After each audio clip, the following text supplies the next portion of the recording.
Chapter 1 Accusation. Zachary Dixon, my husband, and I had been married for 7 years. We finally had our first child. When I shared the pregnancy result with him full of joy, he frowned and asked me, "Whose child is this?" I froze. "Of course, yours. We've been married for 7 years without any children. I went on a business trip for 2 months, and you have a child. Are you joking?" Hearing these words, I was taken aback. I was pregnant for 2 months. The time was not wrong, Mallory.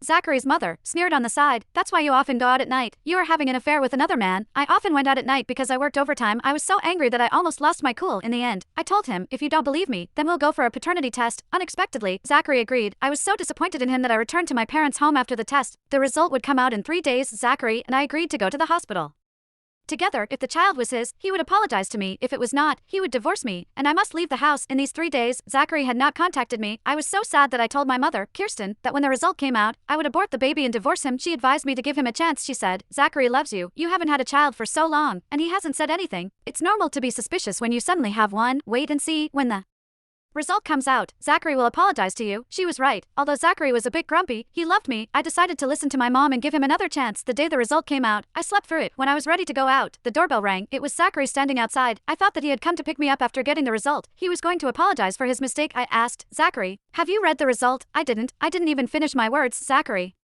slapped me.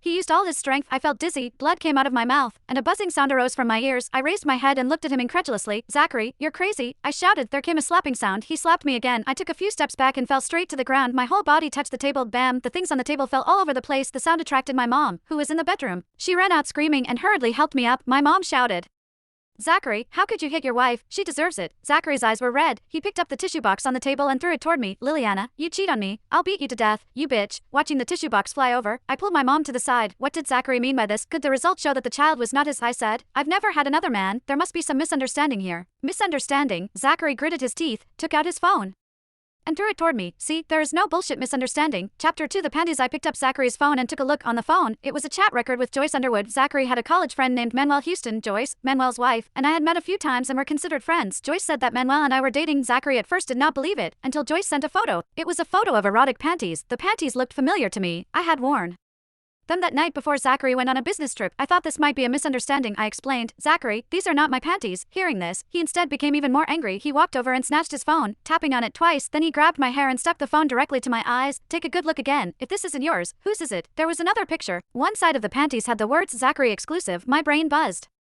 and my face instantly went pale. "It's impossible. After you saw me wearing it." I threw it into the trash can. "How can?" It quickly occurred to me that Mallory loved to steal my clothes. Once I got off work early, I pushed open the bedroom door, and Mallory was standing naked in front of my closet to pick clothes. When I asked her, she said she was in the wrong room. When she left, I realized she had dropped a pair of lace panties